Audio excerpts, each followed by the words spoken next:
এই টাইমিংটা কিন্তু শুধু 2 মাসের জন্যই থাকবে। বাবা পিকনিক হচ্ছে দেখো। শীতের আমেজে খুব সুন্দর করে একটা দিন কাটাতে চাইলে ইকো পার্কে অবশ্যই আসতে হবে, আর সাথে যদি কুচো কাচা থাকে তাহলে তো কথাই নেই।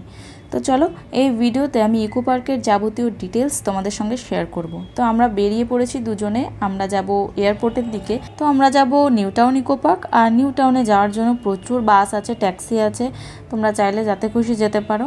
বাট আমরা কোনো হ্যারাসমেন্ট চাইছি না, সেই কারণে উবার বুক করে নিয়েছি। আর এখানে মেট্রোটা এখনও চালু হয়নি এই রোডে, তো সেই কারণে তোমাদের বাস, উবার কিংবা ট্যাক্সি এসবে করেই যেতে হবে।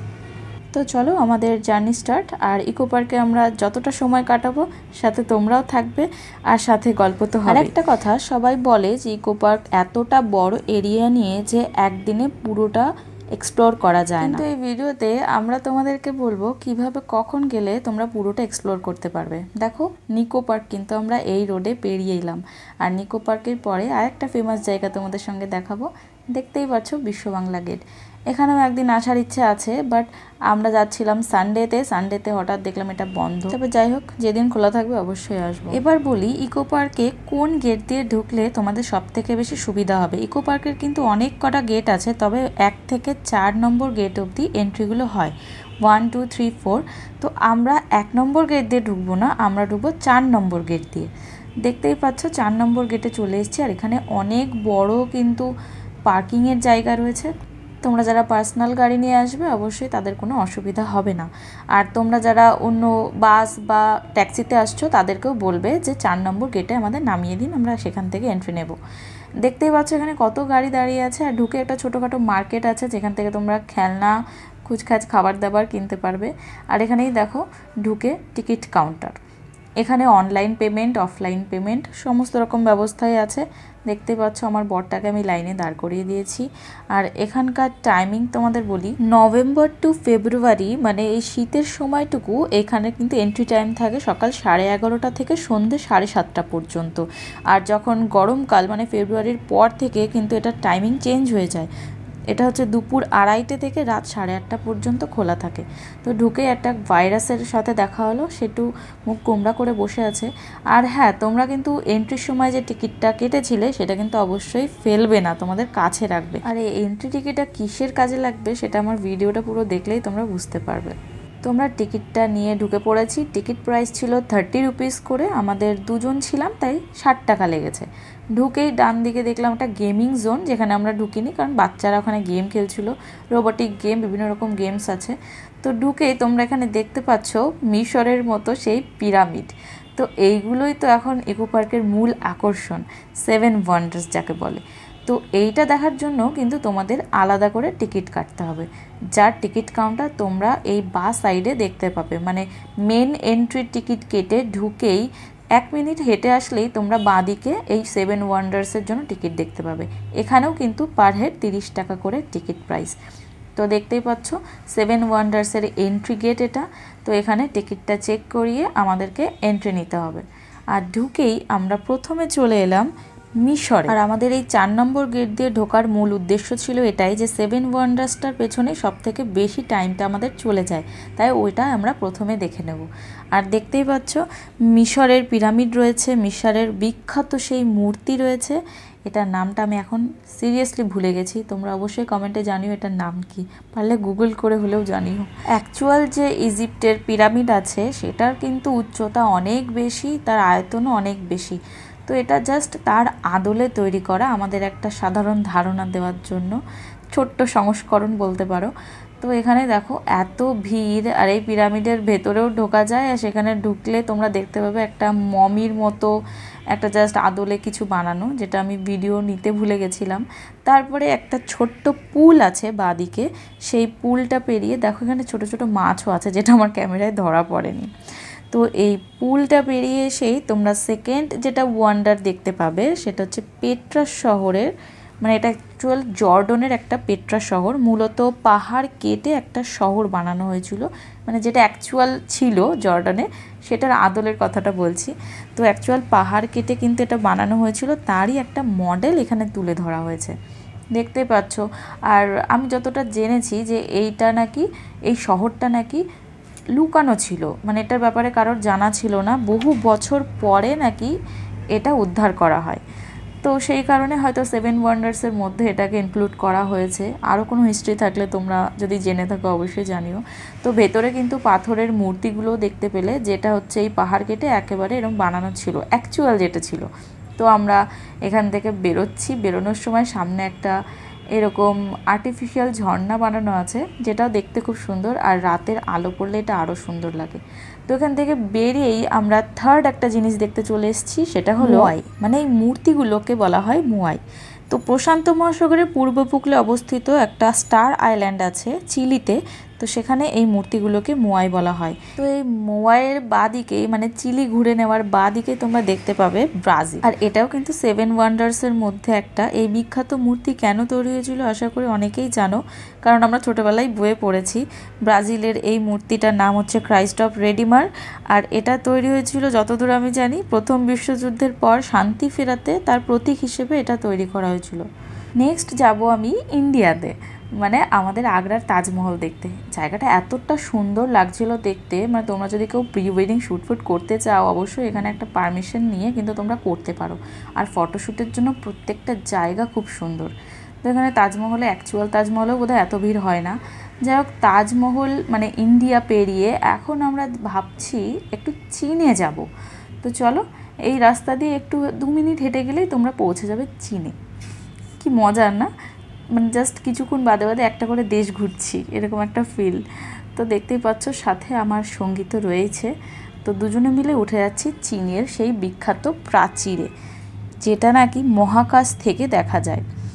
আসল প্রাচীর যেটা, সেটা কিন্তু অনেকটা চওড়া, 7টা ঘোড়া পরপর দাঁড়িয়ে এখান থেকে যেতে পারতো। অ্যাকচুয়াল যে চীনের প্রাচীরটা আছে, আর এটা তো জাস্ট তার আদলে আমাদের ধারণা দেওয়ার জন্য তৈরি।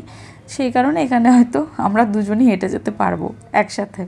দেখতে পাচ্ছ চীনের প্রাচীরটা কেমনভাবে তৈরি। এই সাইড দিয়ে উঠে তোমাদেরকে রাউন্ড হয়ে ওপাশ দিয়ে নামতে হবে, আর চীনের প্রাচীরের উপর দিয়ে এই ভিউটা তোমরা পাবে।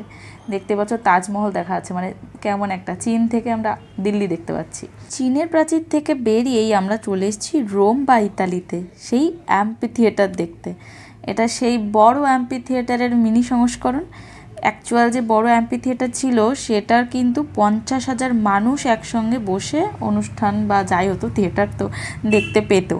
এখানে মানুষের সঙ্গে কিন্তু অ্যাকচুয়ালি পশুর লড়াইও চলতো, তার নিদর্শন ভেতরে গিয়ে তোমাদেরকে দেখাচ্ছি। এই জায়গাটা কিন্তু ফটোশ্যুটের জন্য সত্যি খুব, বাট আমি যে এক জায়গায় একটু বসে একটা ছবি তুলবো সেটার উপায় নেই, কারণ সবাই বিধ্বস্ত অবস্থায় এখানে বসে আছে, মানে রেস্ট নিচ্ছে। যাই হোক, আমি এনার দেখা দেখি এরকম ভেতরে ঢুকে গেলাম, পুরোটা না হেঁটে, কারণ এটা এরকমই গোল হেঁটেই যেতে হবে। তো ঢুকে এখানে দেখলাম যে ভেতরে অ্যাকচুয়াল যে মানুষের সাথে পশুর লড়াই বা পশুদের সাথে পশুর লড়াই, এগুলোই তো আগেকার লোকেরা দেখতো, এনজয় করতো। তো আমরা যখন এখন যেমন ফোন, ক্রিকেট ম্যাচ এসব দেখে এনজয় করি, দেখতেই পাচ্ছ এখানে একটা সিংহ বানানো আছে, একটা বাঘ আছে। তো এদের সাথে মানুষের লড়াইও করানো হতো, এখানে শাস্তিও দেওয়া হতো। তো আমি আঙুল দিয়ে দেখিয়ে আমার বরটাকেও সেগুলো বলছিলাম, দেখো এরম হতো, অ্যাকচুয়াল এরম থাকতো। আর দেখতে পাচ্ছ দূরে ওই যে বাচ্চারা বসে ফটো তুলছে, ওখানে কয়েকটা মূর্তি বানানো আছে। তো এরকম গ্যালারির মতন এটা থাকতো, আর এখানে বহু লোক, পুরোটাই বসার জায়গা ছিল, এরকম লোকজন বসে বসে তারা কিন্তু এনজয় করতো, শাস্তি হোক আর কোনো খেলা হোক। তো চলো, এই আমাদের 7 ওয়ান্ডার্স কমপ্লিট হলো দেখা। তারপরে 7 ওয়ান্ডার্সের এক্সিট গেট থেকে বেরোলেই তোমরা দেখতে পাবে একটা চিলড্রেন পার্ক। তো চিলড্রেন পার্কে দেখতেই পাচ্ছ বাচ্চা বুড়ো সবাই আছে, আবাল বৃদ্ধ বনিতা যাকে বলে। তো এখানে কিন্তু তোমরা চাইলে নিজেদের ব্যাডমিন্টন, ব্যাট, বল, খেলনা বাটি যা পারো এনে কিন্তু খেলতে পারো। আর ওখানে দেখছো বাচ্চারা লাইন দাঁড়িয়ে আছে, আর একজন মহিলা দোল খেয়ে যাচ্ছে, বয়স্ক মহিলা। তো যাই হোক, চিলড্রেন পার্কের সাথে একজন বয়স্ক পার্কও একটা রাখা উচিত ছিল এখানে। তো আমরা দুজন হেঁটে হেঁটে আর পার্কে সময় নষ্ট না করে আমরা দুজন আস্তে আস্তে হেঁটে সামনের দিকে এগিয়ে গেলাম। আর সামনের দিকে এগিয়ে যেতে এখানে রয়েছে বাটারফ্লাই গার্ডেন, যেখানে কিন্তু ভেতরে ফটোশ্যুট অ্যালাউ নেই, তাই আমি সেগুলো তোমাদের সঙ্গে শেয়ার করতে পারলাম না। আর ওই পথ ধরে সামনে হেঁটে আসলেই তোমরা একটা খুব সুন্দর রাস্তা দেখতে পাবে। আর এখানে কিন্তু সাইকেল রেন্টে নেওয়া যায়, ডাবল সিটের সাইকেলগুলো দেখতে বেশ ভালো লাগে। আর 30 মিনিটের জন্য সাইকেল তোমাকে দেবে 150 টাকার বিনিময়ে। তো তোমরা যারা চাইছো যে দুজনই হয়তো আছো ঘুরে দেখতে চাও তারা রেন্টে নিতে পারো, বাট আমরা সব জায়গায় এক্সপ্লোর করতাম আর আধা ঘন্টার বেশি সময় আমাদের থাকতে হবে, সেই কারণে আমরা সাইকেলের দিকে যাইনি। দেখো সেই দার্জিলিংয়ের টয় ট্রেন এখন এখানেও ঘুরে বেড়াচ্ছে। তো চলো আইকেএস সামনে গেলে আমরা দার্জিলিংও দেখতে পাবো। তোমাদের মনে একটা প্রশ্ন থাকতে পারে যে এখানে খাবার অ্যালাউ আছে কি না বা পিকনিক করা যাবে কি না। অনেক পার্কে এটা অ্যালাউ থাকে না, তবে ইকো পার্কে আছে। তোমরা খাবার বাইরে থেকে নিয়ে এন্ট্রি নিতে পারবে আর এখানে বসে তোমরা খেতে পারবে। আমরা যেতে যেতে অনেককে দেখেছি যারা একটা চাদর পেতে পিকনিক করছে, বাইরের থেকে বা বাড়ির থেকে বানিয়ে আনা খাবার বসে সবাই সার্ভ করছে, খাচ্ছে। মানে রান্নাবান্নাটা এখানে অ্যালাউ নেই, বাদবাকি কিন্তু তোমরা বাইরের থেকে খাবার এনে খেতে পারো। তো দেখতে পাচ্ছ হাঁটতে হাঁটতে সামনে আমরা দার্জিলিংয়ে চলে এসেছি, দার্জিলিংয়ের ঘুম স্টেশনে। তো এই স্টেশনটা এমনভাবে বানানো মানে সত্যিই মনে হবে তুমি দার্জিলিংয়ের সেই স্টেশনে এসছো, সেই ভাইবটা তোমরা কিন্তু পাবে। দেখতেই পাচ্ছ পুরো স্টেশন প্ল্যাটফর্ম যেমন থাকে অমন। তো এখানে একটু ফটোশ্যুট করেই আবার আমরা সামনের দিকে এগিয়ে গেলাম। সামনের দিকে এগোতেই এখানে দেখো একটা অত্যাধুনিক একটা জিনিস, মাস্ক গার্ডেন। মাস্ক গার্ডেন কেন নাম তোমরা অবশ্যই বুঝে গেছো, কারণ এখানে বিভিন্ন রকমের মাস্ক দিয়ে গার্ডেনটাকে সাজিয়েছে। আর এই গার্ডেনে কিন্তু ভেতরে গিয়ে কোনো ফটোশ্যুট করা অ্যালাউ নেই, জাস্ট এখানে দেখতেই পাচ্ছ সাইডে চেন দিয়ে ঘেরা রয়েছে, তোমরা মাঝখান থেকে রাস্তাটা রয়েছে এটা দিয়ে হেঁটে যাবে আর উপভোগ করবে। এই গার্ডেনটা বেশ বড় ছিল, আমাদের হেঁটে হেঁটে যেতে প্রায় 5 মিনিট লেগে গেছে এটা থেকে বেরোতে। আর ভালোই কিন্তু একটু এক্সারসাইজও হয়ে যায় ইকো পার্কে আসলে বা যে কোনো পার্কে গেলেই। আর মাস্ক গার্ডেন পেরিয়েই আমরা যেটা দেখতে পেলাম এটা একটা ফরেস্ট, রেইন ফরেস্টের আদলে এটা তৈরি, মানে অ্যাকচুয়াল রেইন ফরেস্ট যেমন হয় সেই আইডিয়াটা দেওয়ার জন্য বেশ খানিকটা এরিয়া নিয়ে এটা তৈরি ছিল। আর এই রেইন ফরেস্টের বিশেষত্ব অ্যাকচুয়ালি যেটা হয়, যে গাছের পাতা সারা বছর সবুজ থাকে তাকে মানে রেইন ফরেস্ট বলে। তো এখানে তোমরা একটা ম্যাপ দেখতে পেয়ে যাবে যাতে তোমরা গুলিয়ে না ফেলো কোথায় আছো কোথায় যাবে। তো আমরাও ম্যাপটা দেখে নিলাম। আর এই ইকো পার্ক এরিয়াটা এতটা বড়, 480 একরসের ওপর কিন্তু ইকো পার্ক তৈরি, যার মধ্যে 104 একর আবার ওয়াটার বডি আছে। মানে বিভিন্ন রকম ওয়াটার অ্যাক্টিভিটিস যেগুলো হয় সেগুলো কিন্তু সামনে গেলেই তোমাদের সঙ্গে শেয়ার করব। এখানে একটা গ্রাম্য পরিবেশ টাইপের এখানে শেয়ার করা, সেখানে আমি গেছিলাম, সাজানো বেশ সুন্দর। পুরোটা ভেতরে আর যায়নি কারণ এই পুরোটাই একই রকম, এরকম ফটোশ্যুটের জন্য ছিল, অনেকে এখানে দাঁড়িয়ে ফটোশ্যুট করছিল। আমি আর সময় নষ্ট না করে সামনের দিকে এগিয়ে গেলাম। এই যে এখান থেকেই কিন্তু ওয়াটার অ্যাক্টিভিটিস ছোট ছোট স্টার্ট হয়ে গেছে। যারা বেশি জলে ভয় পায় এই জলে তারা ওয়াটার অ্যাক্টিভিটি করতে পারে। আর সত্যি আমিও ভয় পাই, এত মানে ছোট ছোট বোটগুলো 2-4 জন বসতে পারবে, আর কেমন একটা টলমলো করছিল দেখে আমার সত্যিই ভয় লাগছিল। একবার ডিসিশন নিয়েছিলাম যে আমিও চড়বো, বাট তারপর আবার নাকচ করে দিয়েছি। যাই হোক, তোমরা এটা জানলে বোধহয় অবাক হবে যে এটা কিন্তু ভারতের মধ্যে সবথেকে বড় একটা উদ্যান। ভারতের সবথেকে বড় উদ্যানে আমরা ঘুরে বেড়াচ্ছি। তো যাই হোক, একটা বাঁশবাগান এখানে ছিল, সেটা পেরিয়ে আমরা সামনের দিকে আসতেই দেখলাম মেইন ওয়াটার বডিটা। আর ওই যে দূরে দেখতে পাচ্ছ গেট নাম্বার 1 আছে, ওইদিকে আইফেল টাওয়ারটাও দেখা যাচ্ছে। তো আমরা এখনও ওই সাইডটায় যাব, এই ওয়াটার বডির সাইড বরাবরই। আর এখানে মাছ রয়েছে, বিভিন্ন রকমের মাছ আর অনেক বড় বড়। আমি কোনো মাছই সেরকম চিনি না, ইলিশ মাছ আর চিংড়ি মাছ ছাড়া। তো সেই কারণে আমি আমার বরকে দেখিয়ে জিজ্ঞেস করছিলাম কোনটা কী মাছ বলো। আর সবাই বেশ খাবার দিচ্ছিলো, এখানে খাবার খাচ্ছিল মাছগুলো। আর ইকো পার্কের ভেতরে কিন্তু তোমাদের কোথাও কোনো রকম অসুবিধা হবে না, কারণ কিছুক্ষণ যেতে যেতেই টয়লেটের ব্যবস্থাও রয়েছে আর খাবার দাবারের ব্যবস্থাও রয়েছে। এখানে সমস্ত রকম খাবার আছে, চাইনিজ, বেঙ্গলি, সমস্ত রকমের রয়েছে, ইন্ডিয়ান যাই বলো। তো আমরা যেহেতু বাড়ি থেকে মানে আমাদের রুম থেকে গেছি, যারা দূর দূরান্ত থেকে এসছে তারা তো বসে পাত পেরে খেতে পারবে। তো আমরা এখানে একটু স্ন্যাক্স নিয়ে নিলাম, খেতে খেতে হাঁটবো দুজনে, একটু অন্যরকম ফিলিংস আসবে, তাই না? তো আমরা এখানে দুজন মিলে কী বকবক করছিলাম এখন জানি না হয়তো, যাই হোক। তো এখান থেকে বেরিয়ে এখন আমরা যাব গেট নাম্বার 1-এর কাছে। আর এখান দিয়ে যেতে যেতে আরও কয়েকটা জিনিস তোমাদের সঙ্গে শেয়ার করার আছে। দেখো পড়ন্ত বিকেলের এই আদ্র বা সূর্যটাকে দেখতে কি সুন্দর লাগছে না? আর এখানে আমি একটু লাইটটা আরও ডিম করে দিয়েছি যাতে আরও সুন্দর আসে ভাইবটা। আর এখানে যেতে যেতেই কিছুক্ষণ বাদে বাদেই বেঞ্চ আছে, বসার জায়গা আছে, যেখানে তোমরা রেস্ট নিতে পারবে হাঁটতে হাঁটতে যদি একটুখানি পা ব্যথা হয়ে যায়। আর এখানে দেখতে পাচ্ছ দূরে মাদার ওয়াক্স মিউজিয়াম, যেটা কিন্তু ইকো পার্কের আন্ডারে না, ওর বাইরে। আমি ওটা দেখিয়ে বলছি চলো এখান থেকে বেরিয়ে এবার মাদার ওয়াক্সে যাবো। বললো না, ওটা অন্য দিন, আজকে এই অবধিই ক্ষান্ত দাও। তো এখান থেকে বেরিয়ে দেখতে পাচ্ছ আইফেল টাওয়ার, ওখানেই 1 নম্বর গেটটা আছে। মানে আমরা 4-3-2-এর কাছাকাছি প্রায় চলে এসেছি, 4-3 পেরিয়ে। আর এখানে রয়েছে সেই বিভিন্ন ওয়াটার অ্যাক্টিভিটিস, এগুলোকে কি বলে সত্যি আমি জানি না।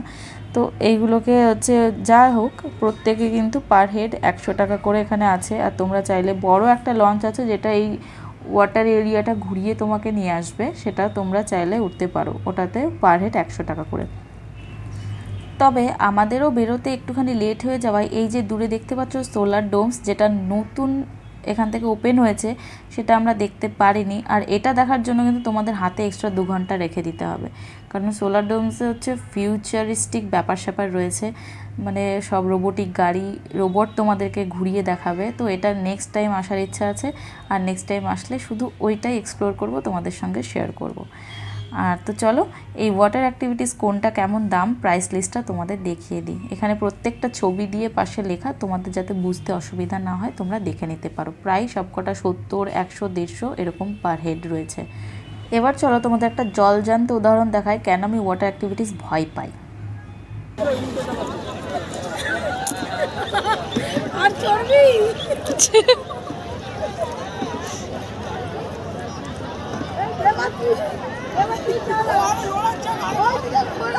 নড়াচ্ছ কবে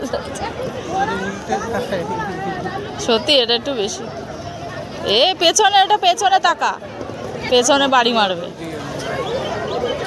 দে এবার গেল পেছনে, মনে হয় মেয়েটা গেল।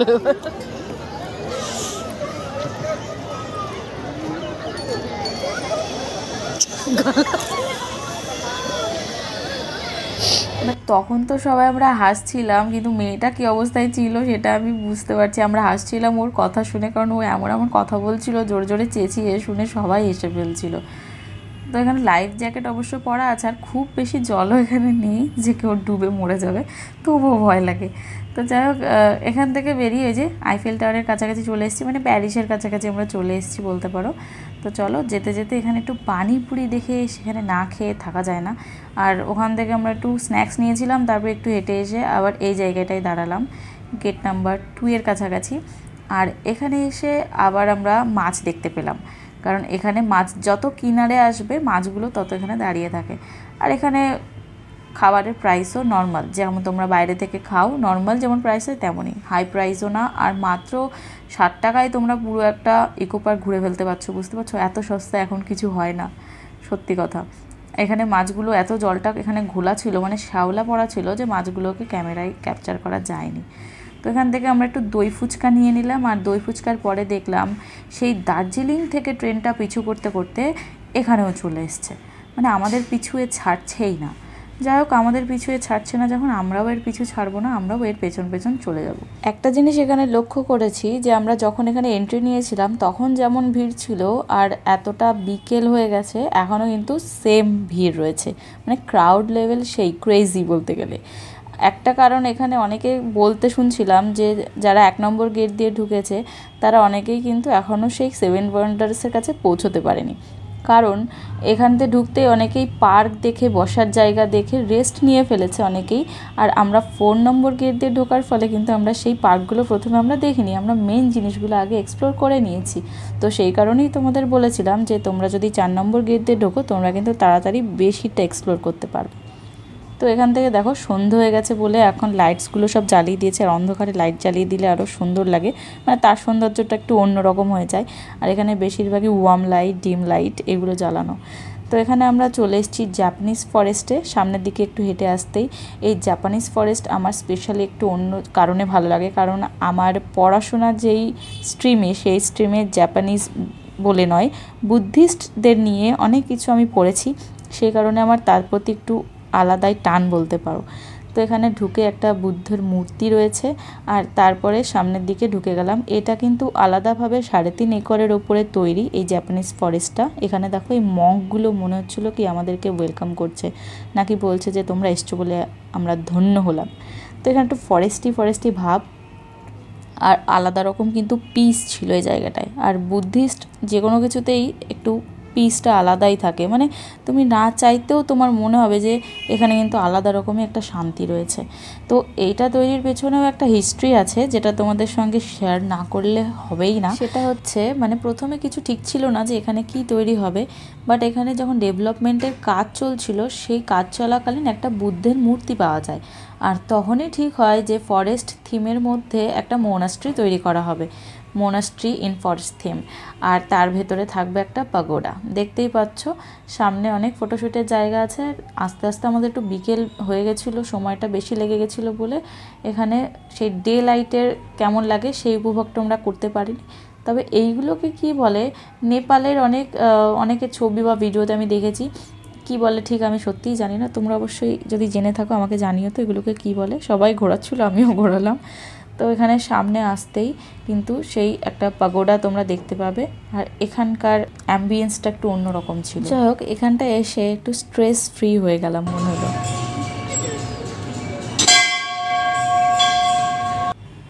তারপরে এই মোনাস্ট্রি থেকে বেরিয়ে সামনে রেড কালারের এরকম সারি সারি পিলার সাজিয়ে একটা সুন্দর ফটোশ্যুটের জায়গা করা ছিল, যেখানে ঢুকলে সবাই একদম মঙ্গল গ্রহের প্রাণী হয়ে যাবে, একদম লালে লালাকার যাকে বলে। তো আমার তো ঢুকে বেশ এনজয় হচ্ছিল, আর সবাই এখানে ঢুকে এত চেঁচাচ্ছিল, ইকো হচ্ছিল, সেই কারণে আমি ভয়েস এখানে আর সেই রিয়েল ভয়েসটা দিতে পারলাম না, আমাকে ভয়েস ওভার করতেই হলো। আর এখানে জাপানিজ ভাষায় কী যে লেখা, কেউ যদি পড়তে পারো অবশ্যই আমাকে জানিও তো, কারণ কিছুটা যেতে যেতেই পিলারে একটা করে এরকম লেখা ছিল। আর এই জাপানিজ ফরেস্ট পেরোতে গেলে আমাদের এই গেটটা দিয়ে বেরোতে হবে। এখানে ফটোশ্যুটের যা বাহার, মানে তোমরা প্রতি পদে পদে ফটোশ্যুট করতে পারবে, দিনে হোক বা রাতে। তো এখান থেকে বেরিয়ে আমরা সেই প্যারিসের খুব কাছাকাছি চলে এসেছি। এখানে আমার বর কিছু ফটোশ্যুট করলো, আর এখানে দেখো একটা জাপানিজ রেস্টুরেন্টও রয়েছে, তোমরা চাইলে ফুড এখান থেকে এনজয় করতেই পারো।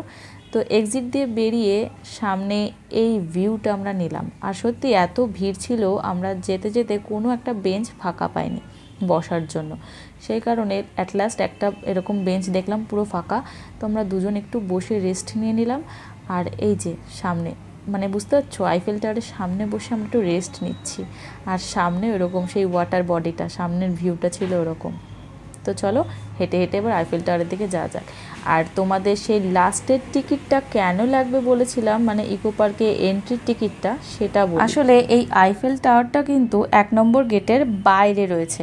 তো সেই কারণে তোমরা যদি 1 নম্বর গেট দিয়ে এন্ট্রি নাও, তোমাদের কিন্তু আগে ইকো পার্কের এন্ট্রির টিকিটটা কেটে সেটা দেখিয়ে এটা দেখতে হবে। তো আমরা যেহেতু 4 নম্বর গেট দিয়ে ঢুকেছিলাম, আমরা কিন্তু সেই টিকিটটা দেখিয়ে এই প্যারিসে চলে এলাম। আর প্যারিসে কিন্তু তোমরা এই আইফেল টাওয়ারে ফার্স্ট ফ্লোর অবধি উঠতে পারবে, যেখানে কোনো রকম টিকিট লাগে না বা কোনো রকম এক্সট্রা চার্জও লাগে না। এখান থেকে উঠে তোমরা ফার্স্ট ফ্লোর অবধি গিয়ে তোমরা 360 ডিগ্রি ভিউজ নিতে পারবে পুরো ইকো পার্কের। আর এখানে কিন্তু একটা টাইমিং আছে, 6টা বা 6:30টার পরে এরা ঢুকতে দেয় না। আমাদের বেশ ভাগ্যটা ভালো ছিল, আমরা কজনই একদম লাস্ট ছিলাম, আর আমাদের পরে অনেকে এসে গেটের সামনে ভিড় করেছিল, যাদেরকে আর এন্ট্রি দেয়নি। দূর থেকেই আইফেল টাওয়ার দেখতে বলেছিল, আর এর ব্যারিকেডের বাইরে দিয়ে ছবি তুলে নিয়ে চলে যেতে বলেছিল। তো আমরা ভীষণই লাকি ছিলাম এ ব্যাপারে। তো দেখতেই পাচ্ছ সামনে কত ভিড়, এরা কিন্তু আর ভেতরে আসতে পারেনি, আর আমাদেরকেও 5 মিনিট টাইম দিয়েছিল, তার মধ্যে যা ফটো তোলার ভিডিও করার করে আমাদের নেমে যেতে হবে। তো এখানে প্রত্যেকেই 5 থেকে 10 মিনিট টাইম দেয়, দিনের বেলা আসলে তোমরা আরও ভালো এনজয় করতে পারবে। আর দেখো একদম ইকো পার্ক থেকে বেরিয়ে আমরা সামনের দিকে চলে আসলাম, ভাবলাম একটু চাটা খেয়ে নিই। আর সেখানে আমার সাথে দেখা হয়ে গেছে এই একজন পথিকের। তো সে আমার পিছু ছাড়ছিল না, এখানে এত লোক ছিল কেন জানি না, আমার পেছন পেছন আসছিল, হয়তো জানতো আমি কিছু খাওয়াবো, সেই কারণে আমি বরের থেকে একটু পয়সা নিয়ে একটু বিস্কিট খাইয়ে দিলাম। আর তারপরে আমরা হেঁটে হেঁটে ইকো পার্ক থেকে বেরিয়ে বাস স্টপে বসে উবার বুক করলাম, কারণ আমরা একটু টায়ার্ড হয়ে পড়েছিলাম। আর কিছুক্ষণ ওয়েট করে তারপর ভাবলাম থাক, এত ভিড় যখন প্রত্যেক বাসগুলোতে, আমরা আর বাসে যাব না, আমরা উবার বুক করে নেব। আর তারপরে দুজন মিলে আবার সেই বিশ্ব বাংলা গেট, দেন নিকো পার্ক, দেন অ্যাটমসফিয়ার বিল্ডিং, সমস্ত কিছু উপভোগ করতে করতে পৌঁছে গেলাম আমাদের বাড়ি। তো আমার এই পুরো ভিডিওটা তোমাদের কেমন লাগলো অবশ্যই জানিও। যদি ভালো লেগে থাকে অবশ্যই do like comment share and subscribe. আর ইকো পার্কে আসলে অবশ্যই কিন্তু এখানে কমেন্ট করে জানিও ঘুরে তোমাদের কেমন লাগলো, আর যারা আগে ঘুরে গেছো তোমাদের কেমন লেগেছে অবশ্যই কিন্তু আমাকে জানিও। আর ইকো পার্ক রিলেটেড কোনো যদি তোমাদের কোয়ারিজ থাকে অবশ্যই কিন্তু আমাকে কমেন্টে জিজ্ঞেস করতে পারো। থ্যাংক ইউ, দেখা হচ্ছে নেক্সট কোনো নিউ ব্লগে। ততক্ষণ তোমরা সবাই ভালো থেকো, হ্যাপি থেকো, অন্যকে হ্যাপি রেখো। বাই।